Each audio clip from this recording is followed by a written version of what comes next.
Afghanistan is getting worse. This might be the end of the line for old Joe, and his last press conference might be the final straw. This is Gene, and you're listening to Dumbasses Talking Politics. Hey, this is Gene. Welcome back to Dumbasses Talking Politics. Now, I didn't talk too much about Afghanistan yesterday. Today, we have to. And I want you to listen to something. Now, when I first initially heard this, I thought it was just a dumb question, and this just shows how stupid the press is.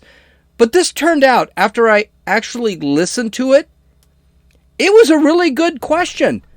And Jen Psaki did exactly what the Biden administration continues to do. Let's listen. Yesterday, the conservative transparency group, Judicial Watch, released Secret Service records on dog bites involving the first dog, Major. One email said that Secret Service agents were bitten every single day for 8 days from March 1st to March 8th, and that a White House visitor was as well. At a March 9th briefing, you only described one biting incident to us and described the dogs as being whisked back to Delaware on a pre-planned trip to visit family friends. Obviously, that is not the world's most important story, but it is significant because we expect honest information even for minor stories. So can you explain to us why there was a kind of misleading account presented to us? And if we can't get honest information about minor stories, why should we have faith in the administration's account for larger issues like Afghanistan? I know you do keep the dog in the news in the briefing room, so thank you for that. As we've stated previously, Major has had some challenges adjusting to life in the White House. He has been receiving additional training, as well as spending some time in Delaware, where the environment is more familiar to him and he is more comfortable. I don't have any additional specifics, but I think that speaks to where Major is located, to be fully transparent and your ongoing interest in the dog. Go ahead. She is terrible. She is absolutely terrible. That's not what he asked. Not how the dog was doing. See, this is the one thing you need to do. We need to do all learn from politicians. Politicians, they do not want to answer the question that they're asked. They want to answer the question that they want to answer. And that's exactly what Jen Psaki did. He wasn't asking her about the dog. He was saying, you lied about the dog. And if you lied about something as innocuous as a dog biting somebody, why should we believe you with Afghanistan? That's a great question. And she just completely ignored the question. And before he was able to say, hey, that's not what I asked you, she moved on to a different reporter. Great question. And see, that's what we're seeing. And when we get to Biden's speech today, this is going to be a longer podcast. And I'm going to keep it a longer podcast because you know something? I had to work hard for this podcast. I have so much bloody audio. It's not even funny. What a mess Afghanistan is. Oh my God, it's just getting worse. 2 suicide bombers on Thursday blew up the airport. The recent counts right now are between 200 and 400 Afghanis dead, 13 U.S. Marines dead, or 13 U.S. military men, 12 were Marines, 1 was a Navy corpsman, he was a medic, and 15 Marines injured. So we're not even sure where this is. The number of Afghan casualties is kind of iffy because the Taliban is not giving out any statistics. The attack was implemented by ISIS-K, a new cell of ISIS fighters. The K stands for Khorasan, which is a province of Afghanistan. This basically is a group of Taliban fighters who think the Taliban is not extreme enough. Go figure how that happens. I don't know. I guess chopping off heads and burning women alive is not considered extreme enough. But they're also not in love with the Taliban. So these are a bunch of Taliban fighters. There are also only a few hundred fighters. There are not very many of them out there. But like Al-Qaeda, they're sneaky and devious, which basically means they're cowards. Okay. A translator for the U.S. Marines was interviewed by Fox News, and he described the horrid event. I'm an Afghan translator for the United States Marine Corps. I was over here to go to the airport and get on the plane and get out of here. There was an explosion that happened. inside the crowd. A lot of people got hurt, and I got a baby girl that she was 5 years old. She died right in my hand. So I don't know what exactly going on over there, but I think some of the Americans, they got hurt too. And so people are running around. Right now I have some casualties with me in my vehicle, and I'm taking them to the hospital. This guy is an effing hero. So not only does he survive a bomb, he sits back and he has to watch a child die, but now he's loading his van up with Afghani injured to take him to the hospital. And this guy is doing all this under the threat of the Taliban, because you know this guy is dead. If he doesn't get out of Afghanistan, he's going to die. They're going to hang him. They're going to shoot him in the back of the head. They're going to chop his head off. And then they're going to kill his entire family. This guy is a freaking hero. The U.S. decided to close all entrances to the airport. Warnings are going out that they expect more attacks, and that people should leave the airport, evacuate the fences outside the airport, and they're limiting the number of people who could come in, as if they could limit it anymore. Don't know about you, but it looks like Americans and American allies are stranded, unlike what Jen Psaki says. I don't know how Jen Psaki is going to spin this, because suddenly everything she sat back and said was that this was heroic, it was victory, blah, blah, blah. Running away without dying is victory. Well, now people have died. 13 Marines have died. And by the way, I'm going to say this probably once more, maybe twice more, maybe 5 times more. This is impeachable. Right now, this is impeachable. Right now, this is enough for the 25th Amendment. Right now, this is enough for Joe Biden to say, you know what, I'm incapable, I need to resign. But even with this mess, as bad it is now, the Biden administration continues to make mistakes and continues to make it worse. On Wednesday, the Biden administration was asked how they're going to get Americans out of Afghanistan if we can't pull them out by Tuesday, which is August 31st, which is the drop dead date. He quipped with a smile, "When I find out, you will be the first one I call." Now, the funny thing with this is not that he made a joke in one of the worst military disasters in 7 to 20 years, is that the White House, they cut him off before he could actually say it. Here is the question, and the question was from, I believe it's the AP's Peter Alexander. Here it is. For being here, we're going to go private now.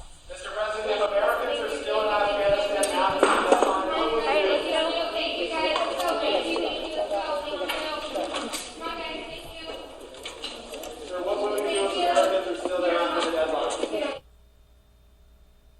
That silence at the end, that's him answering.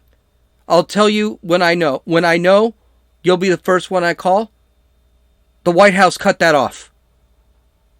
Now, the reporters heard it. The reporters heard this little quip, and wouldn't be so bad if he didn't have a smile on his face. He actually was joking about this. Well, Peter Doocy, God bless Peter Doocy, and you're going to see Peter Doocy, he let the cat out of the bag when it came to Joe Biden in his press conference yesterday.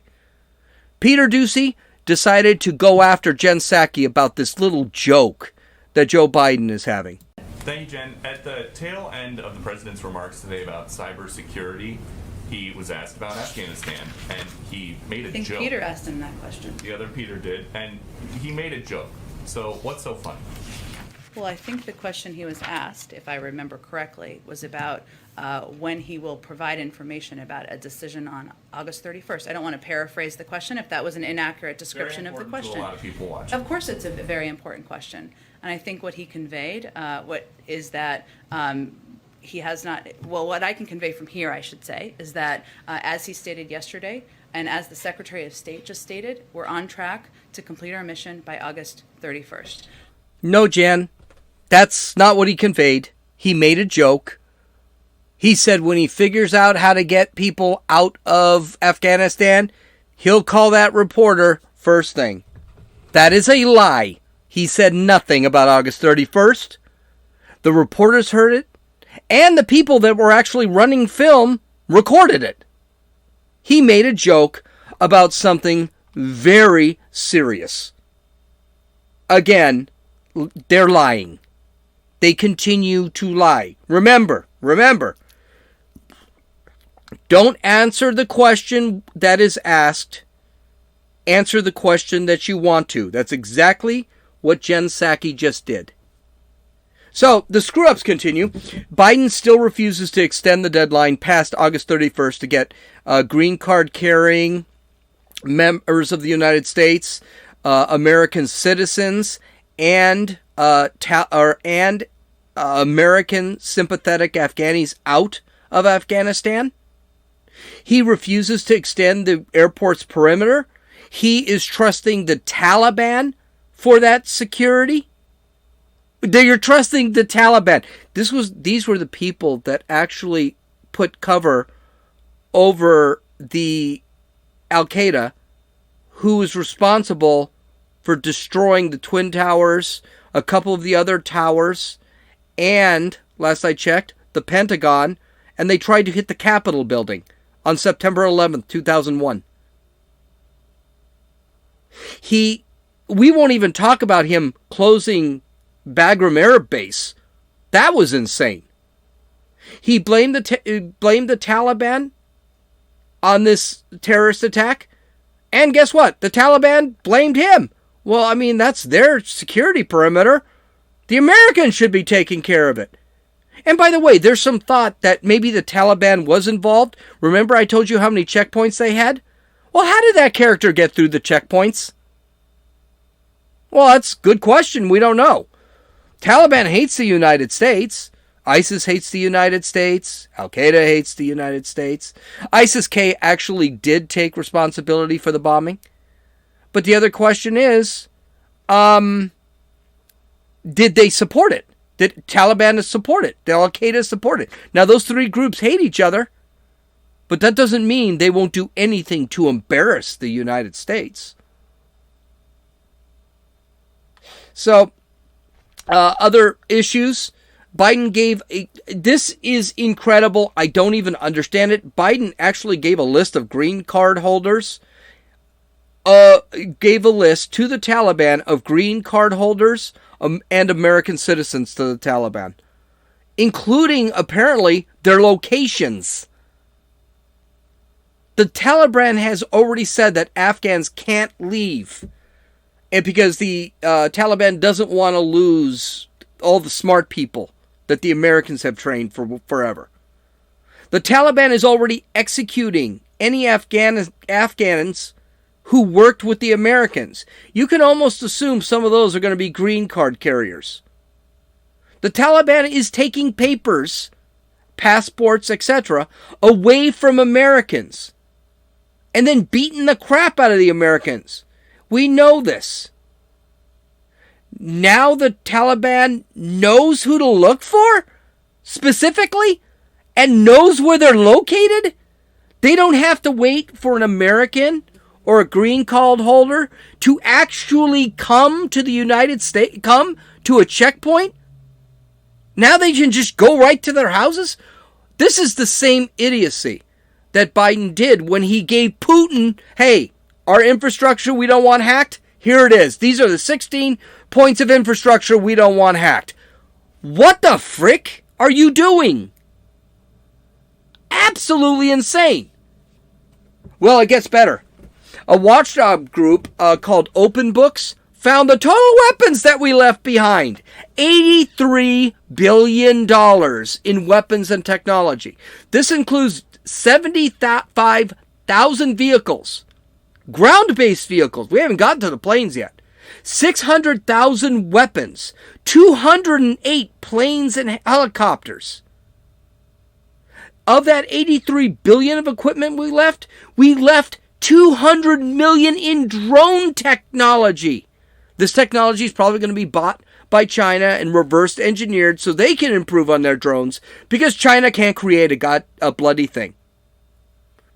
They also took biometric data, which will allow them to get this, identify Americans, green card holders, and Afghan allies. Guess what they're going to do with that? They're just going to scan a fingerprint, and if it matches something that's in that database, then they can just shoot you in the back of the head, or burn you alive, or behead you, and then kill your entire family.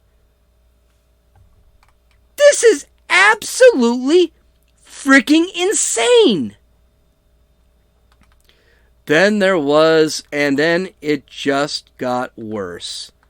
There was the press conference on Thursday after the terrorist attacks. This was, I gotta say, delicious. Biden had this speech. He was 30 minutes late for the speech because, I don't know, I guess he doesn't. He's got more important things to do than talk to the American people about his major F-up over in Afghanistan. They already put a lid on all of the other press conferences for that day. So the Department of Defense didn't have their press conference. The Secretary of State didn't have his press conference. And Jen Psaki's press conference was actually postponed to almost 6 p.m. Eastern Time because they weren't interested in actually having a conversation. I honestly thought they were going to have a lid on the entire thing. But I'm sure they listened to the news and they realized, oh God, Biden is losing a lot of allies now. Even the media is beginning to say Joe Biden is gone. So he did make a speech. It was, to say the least, pathetic. Now, he spent the first 10 minutes praising the soldiers who were killed in Afghanistan. That's not a shock. Then he said something I absolutely, positively hated. The situation on the ground is still evolving, and I'm constantly being updated. These American service members who gave their lives, it's an overused word, but it's totally appropriate here, were heroes. Heroes who've been engaged in a dangerous, selfless mission to save the lives of others. They're a part of an airlift, an evacuation effort unlike any seen in history, with more than 100,000 American citizens, American partners, Afghans who helped us, and others taken to safety in the last 11 days. Just in the last 12 hours or so, another 7,000 have gotten out. They're a part of the bravest, most capable, the most selfless military on the face of the earth. Okay, did you catch it? Did you catch it? Yes, he praised the troops and called them heroes. That's fine. It's true. But there are a couple things he said that really should have stuck out to you. Basically, he patted himself on the back for the airlifts. What? The Berlin airlift was to bring support to East Berlin during the Russian occupation. It was the greatest military and humanitarian mission in probably world history. We were actually trying to save people from the communists. Here, he's making the comparison with running away, retreating. It's as great as the Berlin airlift, where we were giving people food, water, fuel to survive, with we're trying to run away without getting killed. And after all this is done, we're going to leave at least 1,500 Americans in Afghanistan, probably more, and thousands of Afghans who helped the United States during the war. The Berlin airlift and the airlifts we're doing now are not comparable. They're very different. And the military ran those. The military was proud of the Berlin airlift. There's nothing that we should be proud of here. And by the way, the 100,000 people that we evacuated, really 105,000 today, How many Americans and green card holders are of that 100,000? That's never discussed. How many countries were involved in that? How many people did America pull out? That's not discussed. We know France, Britain, and Germany are actually going into the country and extracting their citizens. The United States is not doing that. I don't want to hear 100,000. How many have we actually pulled out? Because my understanding is 80, maybe 70,000 people were extracted by Britain, Germany, and France. Insane. A lot of people thought this speech was okay. I never thought this thing was okay. I thought it was terrible. And I take it back. A lot of people didn't think it was okay, but they thought it was, some of the things he said was acceptable. I thought he used a ton of political tricks. Like in that last clip, where he gives you statistics, but those statistics are skewed in a way that make the United States look bigger than they are. Here's the most common political tricks that people always hear from politicians, especially during debates, and I know I pointed this out in the past. Listen to clip number 2. Being the father of a Army major who served for a year in Iraq, and before that was in Kosovo as a U.S. attorney for the better part of 6 months in the middle of a war. When he came home after a year in Iraq, was diagnosed, like many, many coming home, with an aggressive and lethal cancer of the brain. We lost. We have some sense, like many of you do, what the families of these brave heroes are feeling today. You get this feeling like you're being sucked into a black hole in the middle of your chest. There's no way out. My heart aches for you. This is a cheap political trick, and I hate when politicians do this. You know who never did this was President Trump. This is an attempt to create an emotional bond between himself and the people who are listening using emotion. It's the binding that the Emperor Palpatine did between Rey and Kylo Ren in Star Wars. Oh, you guys are bound by emotion. Usually this is done when there's something, he's not going to get a lot of love from the press. He's not going to get a lot of love. And there's a question on the table that he doesn't want to answer. You see this a lot in debates. As you'll see the rest of the speech, he never actually answers any questions. He never says, what are we going to do? He says, this is what we're going to do. He doesn't say how we're going to do it. Here's the reality. And this is going to sound cold. I really don't care about your past experiences. Joe Biden's kids mean nothing to me. Okay? They didn't die in Afghanistan because of his crappy decisions that he made as president. His kid died of a brain tumor. Sad, but completely irrelevant here. You know whose kid died too? Mine. And you know what? That had nothing to do with this crappy decision either. These 13 soldiers and 2 Afghans died because of his bad decisions. And him having a son that died of brain cancer, not really relevant to the story. But let's get to it. I love this part. To those who carried out this attack, as well as anyone who wishes America harm, know this: we will not forgive. We will not forget. We will hunt you down and make you pay. Okay, here's the question. How? What are you going to do about it? Why is this nothing but an empty threat? You lost the air bases in Afghanistan and Pakistan. Afghanistan is a landlocked country, which means you don't have, sticking a aircraft carrier is not going to do anything. How are you going to take revenge? How are you never going to forget? How are you never going to forgive? And how are they going to know? And why would they care? It's a crappy statement. It's a stupid statement. It's a political trick to make people think that he's tough. He's not. You're not tough. You're a paper tiger. Let's listen to this next one, because this one just, ugh. As they will tell you, I granted every request. I reiterated to them today on 3 occasions that they should take the maximum steps necessary to protect our forces on the ground in Kabul. And I also want to thank the Secretary of Defense and the military leadership of the Pentagon and all the commanders in the field. There has been complete unanimity from every commander on the objectives of this mission and the best way to achieve those objectives.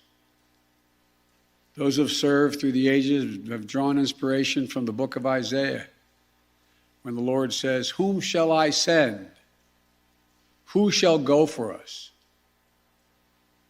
The American military has been answering for a long time. "Here I am, Lord, send me. Here I am, send me." Each one of these women and men of our armed forces are the heirs of that tradition of sacrifice, of volunteering to go in harm's way, to risk everything, not for glory, not for profit, but to defend what we love and the people we love. And I ask that you join me now in a moment of silence for all those in uniform and out of uniform, military and civilian, who have given the last full measure of devotion. This just makes me sick. This really makes me sick. He tries to make himself look sympathetic and empathetic. He's not. If he was, he doesn't. I'll tell you what, he doesn't give a damn about anyone he left behind. And he is leaving people behind. And people are going to die. They're going to die on film. Everyone's going to see it.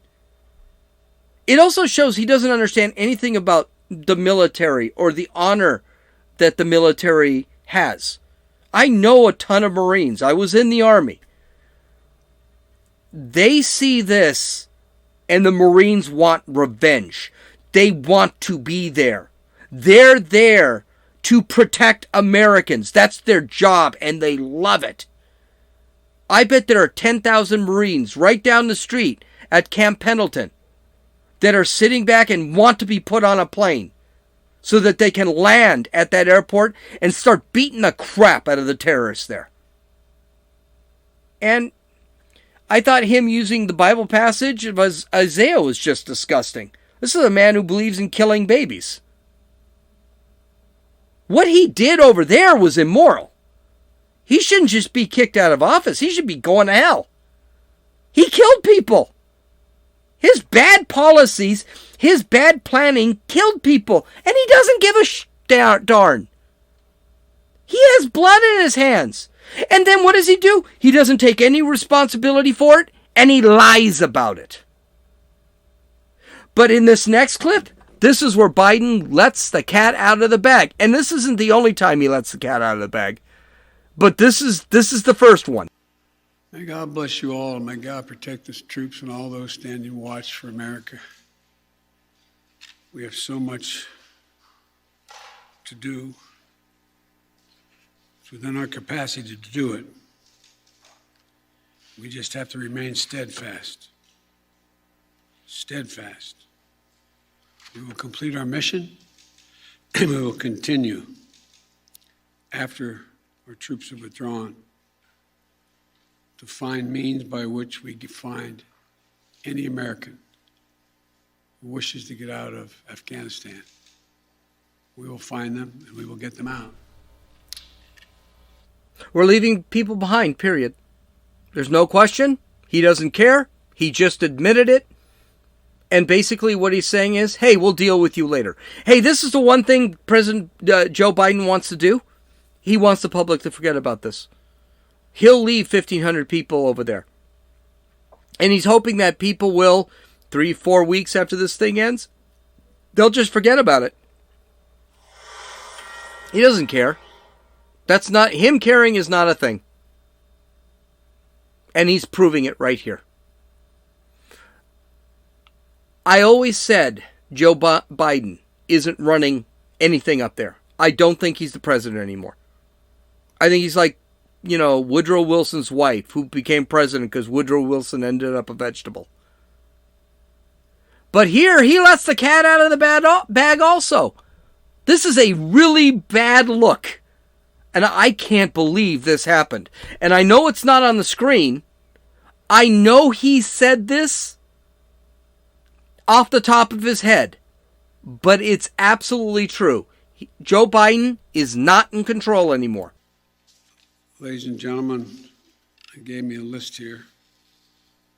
The first person I was instructed to call on was Kelly O'Donnell of NBC. Can you actually believe he said that? The President of the United States. Who the hell is telling him what to do? Who is instructing him? Can you imagine Trump actually sitting back and saying, hey, no, my handler says I need to talk to individuals here.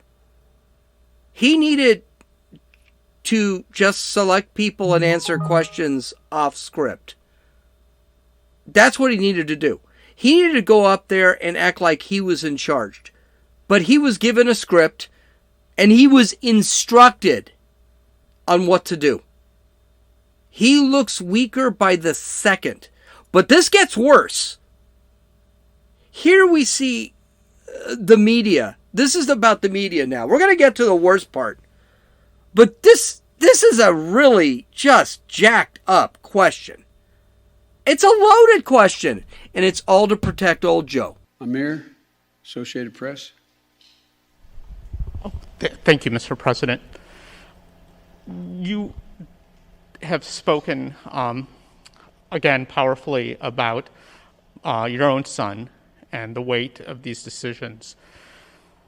With that in mind, and also what you've said, that the longer we stay, the more likelihood that there would be a major attack. How do you weigh staying even one more day, considering what's happened? Really? That's your question? You've been sitting back waiting an hour to get a hold of him. No wonder he was on the list. A powerful message about his son? Doesn't the reporter mean the irrelevant message about his son? What exactly does his son have anything to do with this? Zero. Also, see how he's pushing Biden? How he's pushing that Biden was right about the attacks? And now he's wondering why he leaves earlier? Now I'm going to say something that people would call racist. Is it a coincidence his name's Amir? Maybe he also wanted him out of Afghanistan?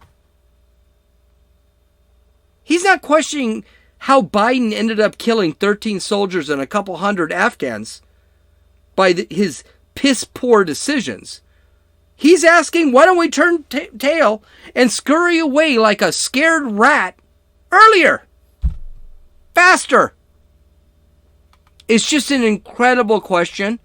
Luckily, Biden only had a list of 3 people he asked, and the other 2 people, they weren't exactly... Here's the thing, the media is not exactly buying Biden's bullshit anymore. Oh, I just cussed, sorry. But they're not buying it anymore. So, let's continue, because it does actually get better. This is a great press conference. I wanted to ask you, Okay. you say that what America says matters. What do you say to the Afghans who helped troops who may not be able to get out by August 31st? I say we're going to continue to try to get you out. It matters.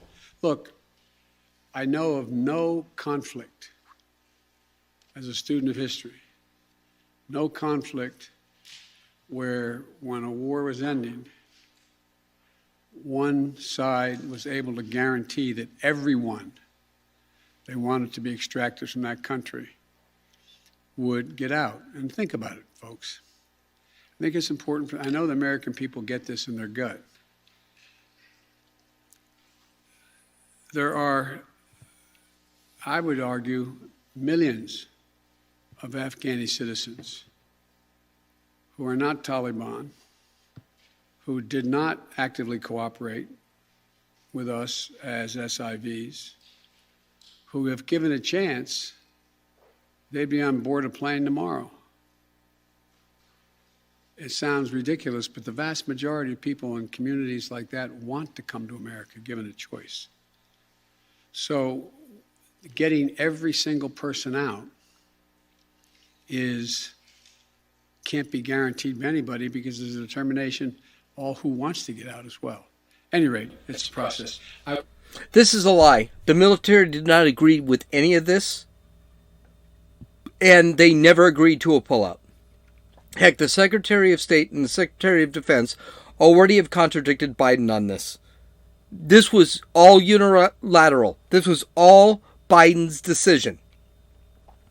Now let's hear the second part of this question, because this is what we were talking about a little bit earlier when it comes to giving the names and identities of people to the Taliban who had green cards and were Americans. With regard to, there are certain circumstances where we've gotten information, and quite frankly, sometimes from some of you, saying you know of such and such a group of people or trying to get out, they're on a bus, they're moving from other people. And this is their location. And there have been occasions when our military has contacted their military counterparts in the Taliban and said, this, for example, this bus is coming through with X number of people on it, made up of following group of people. We want you to let that bus or that group through. So yes, there have been occasions like that. And to the best of my knowledge, in those cases, the bulk of that has occurred, they've been let through.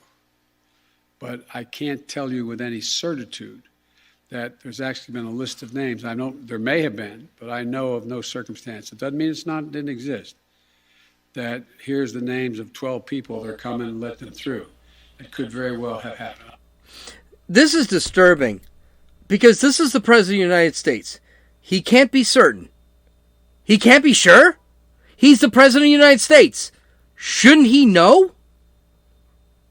This is, my Lord, if this is not a dereliction of duty, I can't think of what is.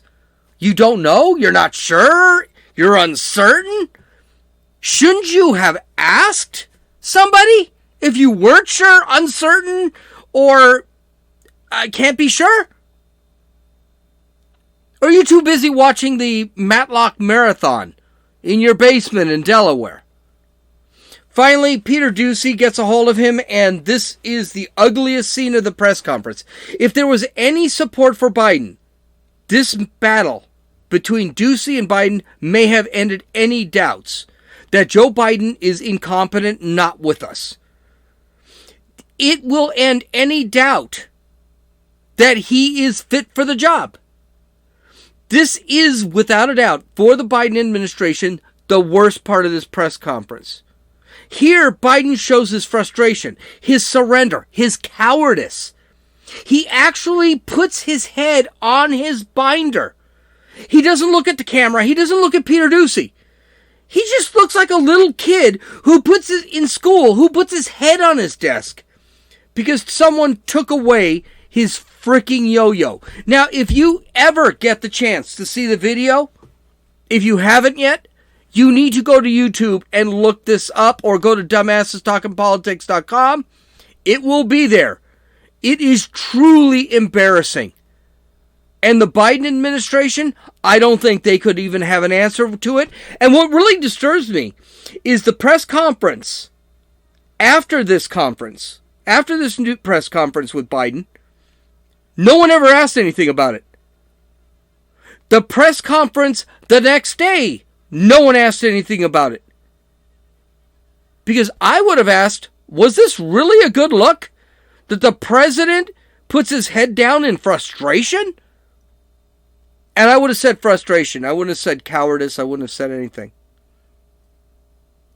But this looked really bad. And listen to his answer, because it doesn't get any better. I'll take one more question. Wait. Let me take the one question from the most interesting guy that I know in the press. That's you. Mr. President, there had not been a U.S. service member killed in combat in Afghanistan since February of 2020.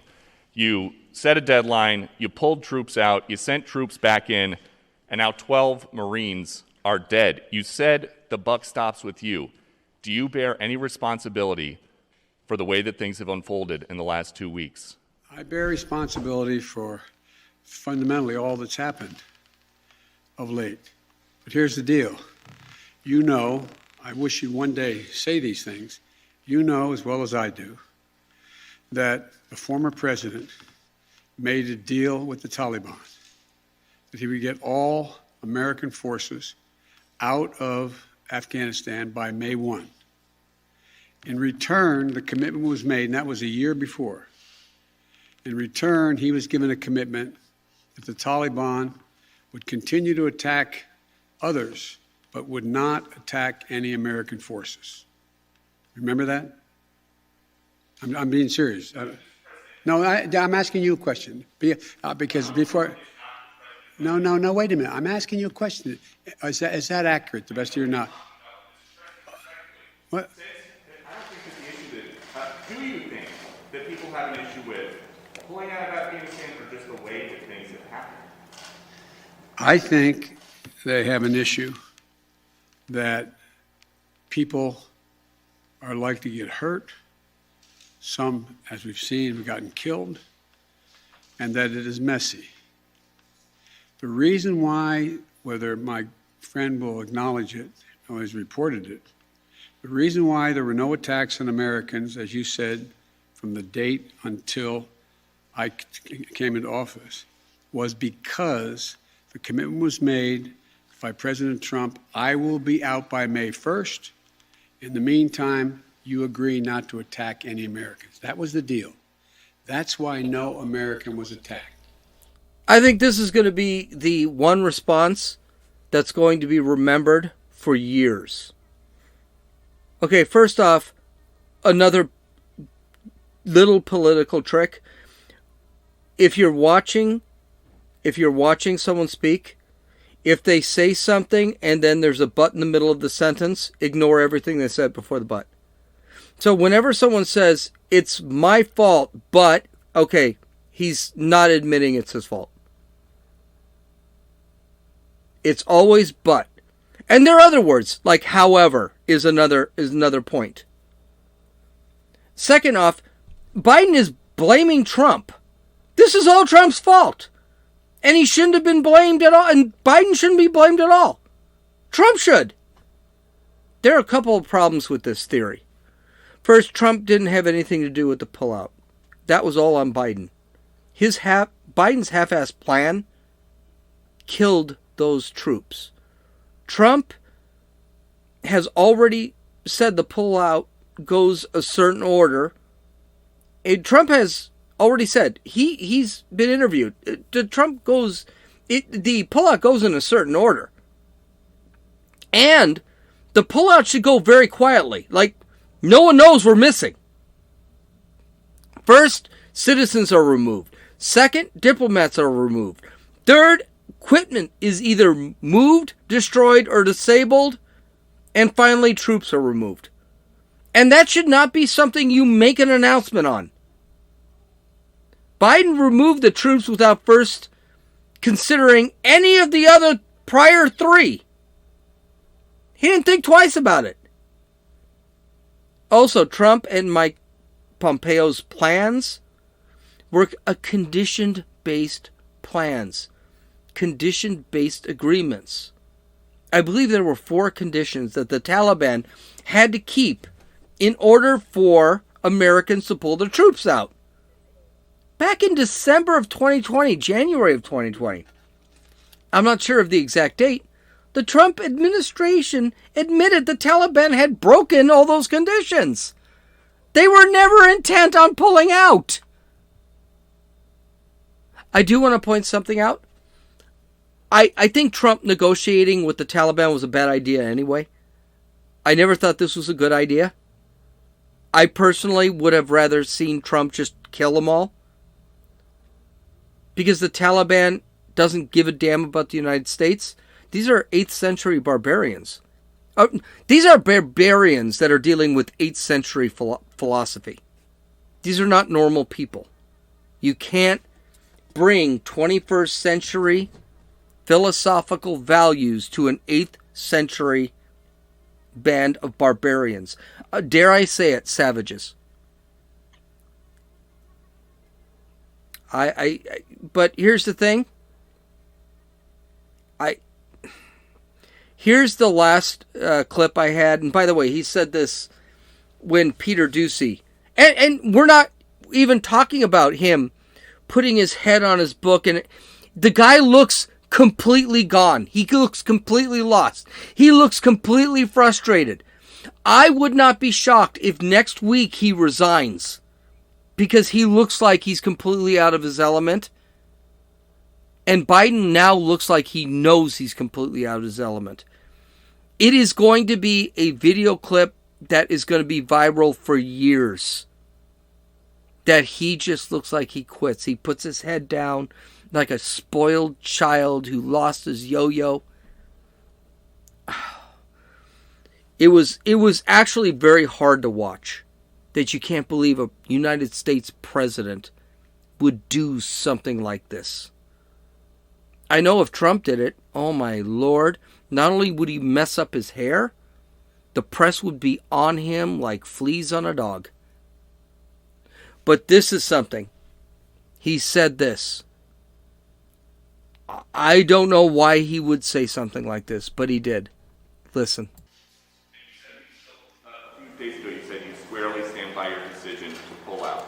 Yes, I do, because look at it this way, folks. And I have another meeting for real. But another meeting? For real? There's nothing more important than addressing the American people about this disaster that is going to destroy us as far as foreign policy concerns. Years. This is going to be a disaster. Cancel or postpone the other meeting. You've got China who's threatening Taiwan. You've got Russia who's threatening another couple of... do you really think this is the time to postpone a meeting? That you shouldn't postpone a meeting? This is insane. And then, for real? Here's the thing. Biden has been lying so much, he needs to convince the public and the media that he isn't lying now. It was a really bad look. It was a really bad statement. Biden looked old, tired, lost, frustrated, and he lies like a rug. He needs to be impeached. And you can't impeach him because if he's given any money to a terrorist organization like the Taliban, without congressional approval, he can be impeached. The 13 soldiers, because of his bad planning, could be considered an impeachment. He needs to resign. I don't think he'll do that. Or the 25th Amendment should be implemented. Because obviously he's mentally compromised. And by the way, with the impeachment thing, the Hunter Biden thing should be enough to impeach him. It's pretty obvious. Hunter Biden lost 3 laptops while he was hookers admitting that his dad was involved in some kind of bizarre things. This guy is done. So what are the Democrats going to do? Absolutely nothing. They're not going to do anything. They don't want him out for the 25th Amendment. They don't want him to resign. And there will not be an impeachment. Because here's the problem. Who's in the wings? Kamala Harris. Nobody likes her. If I had to guess what's going to happen, Biden's going to resign. Because I think Biden's beginning to realize he's bit off more than he can chew. I mean, we're falling apart in this country. Gas prices are sky high. Inflation is sky high. We're having gas shortages. His foreign policy is a disaster. We've got a problem at the border, and I'm just naming a couple. So I don't see how he's going to survive this. And I think Joe Biden is going to have a little insure. He's going to have a great episode of Matlock. He's going to have some sort of clarity. And he's going to say, I can't do this anymore. I can't do it. Or maybe Jill or Hunter will worry more about him than themselves and say, Joe, let's end this. Let's move on. Okay, I'm sorry it was so long, but I had a lot of passion here. I really did. I think this whole thing was a disaster.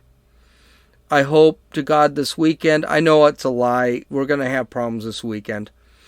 I hope I don't have to talk about Afghanistan Monday. I'd like to talk more about culture and some of the other things, and there's a lot of other things. Visit my website at dumbassestalkingpolitics.com. Take a look at my show notes. Take a look at my video clips and audio clips. I hope you have a great weekend. This is Gene, and you've listened to Dumbasses Talking Politics.